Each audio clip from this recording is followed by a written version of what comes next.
আমার আব্বা মারা গেছেন আমার বয়স যখন 5.5 কি 6 বছর, আমার ঠিক মনেও নাই স্মৃতিতে, 5.5 কি 6 বছর, এরকম অনেকেই আছেন ছোটবেলায় বাবা। আমাদের নবী সাল্লাল্লাহু আলাইহি ওয়াসাল্লাম তো বাবা জন্মের আগেই ইন্তেকাল করছেন, করেন নাই? তো যখন আমার আব্বাদের জেনারেশন জীবিত ছিল, তখন তারা চিন্তা করতো আমাদের ছেলেরা কিভাবে খাবে, কি কি পড়বে, কোন বাসায় থাকবে, কি করবে, চিন্তা করতো না? এখন যে আমি ধরেন, এটা কত বছর, 2024, 98, 26 বছর থেকে আমি এতিম অবস্থায় আছি। কত বছর?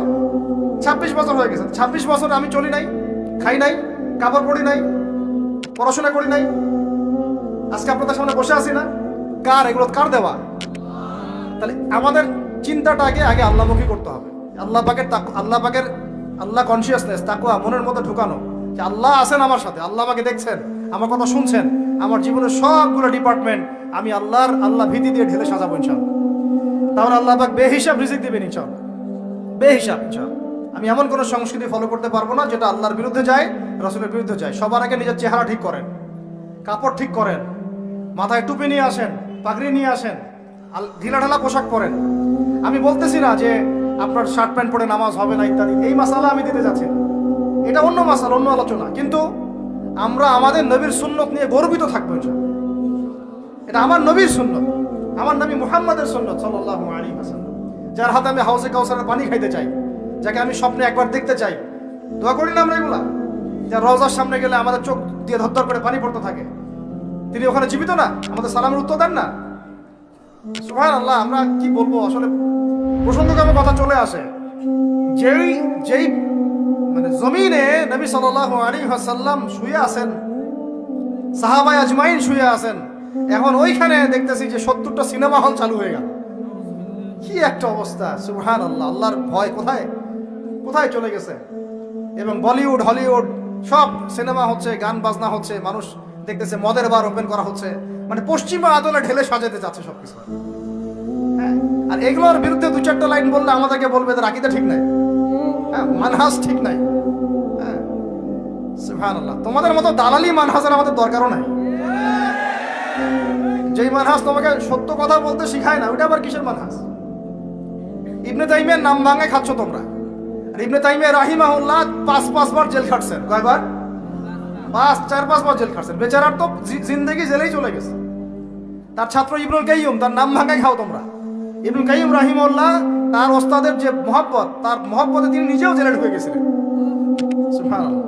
তা সহিহ আকীদা কি? যে আকীদা কোরআন এবং সুন্নাহর আলোকে আপনাকে সত্যি কথা বলতে শেখায়, এটা সহিহ আকীদা। আর যে আকীদা কোরআন এবং সুন্নাহর সত্য কথাগুলো আপনাকে বলতে বাধা দেয়, মুনাফিকদের পক্ষপাতিত্ব করতে শেখায়, ঘুরিয়ে ফিরিয়ে ইহুদিদের পক্ষে কথা বলতে শেখায়, ওইসব সহিহ আকীদা শেখারও আমাদের দরকার নেই। ওটা সহিহ ভুল আকীদা। কি আকীদা? সহিহ ভুল। ওটাও সহিহ, কিন্তু ওটা সহিহ ভুল। এখন কথা হচ্ছে, আমরা কাউকে আঘাত করতে যাচ্ছি না, কথাটা চলে আসলো। নবীর বিলাদের মধ্যে এগুলো হচ্ছে, এখন আমরা দেখতেছি। আমি এমনও দেখছি, বিশ্বাস করবেন কিনা, নবী সাল্লাল্লাহু আলাইহি ওয়াসাল্লামের রওজা, এখানে ওলামায়ে কেরাম যারা গেছেন আপনারা তো অনেকেই জানেন, অনেকগুলো গেট, গেটের বাইরে দাঁড়ায় মানুষ সিগারেট খাচ্ছে।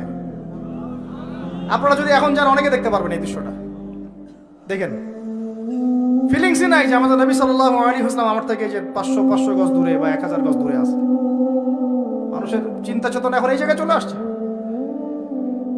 তো নবীকে মহব্বত করতে হবে। নবীকে মহব্বত করার সবচেয়ে বড় নিদর্শন হচ্ছে আমি তার সুন্নত মেনে চলি কিনা। তার মতো উঠি, তার মতো বসি, তার মতো ঘুমাই, তার মতো খাই।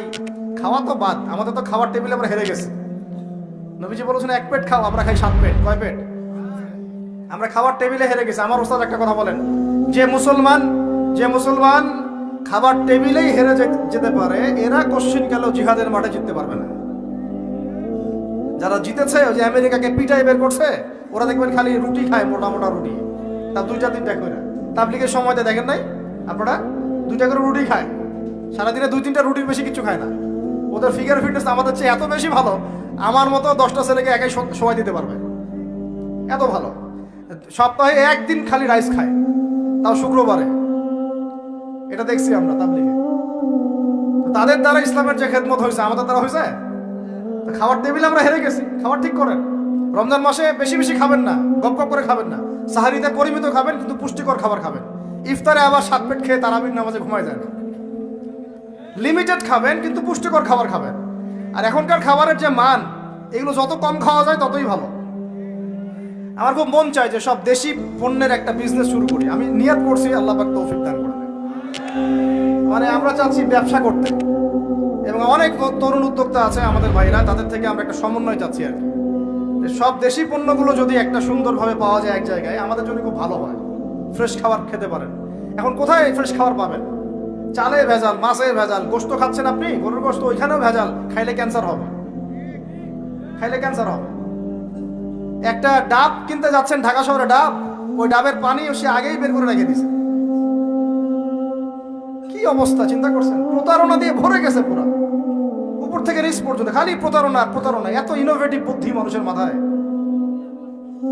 বিশ্বাস হারাই গেছে শহর থেকে, প্রতারণা হারাই গেছে, প্রতারণা উঠে, মানে আমানত উঠে গেছে, প্রতারণা নিয়ে ভর্তি হয়ে গেছে।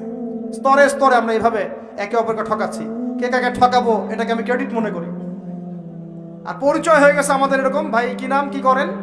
আমার নাম অমুক, ওই যে দেখতেছেন 10তলা বিল্ডিংটা, ওইটা আমার। এটাই পরিচয়। কি নাম আপনার, কি করেন, পেশা কি? ওই যে অমুক জায়গায় একটা সোসাইটি আছে, ওই সোসাইটিতে একটা ফ্ল্যাট আছে আমার। এটা পরিচয়, এটাই পরিচয়।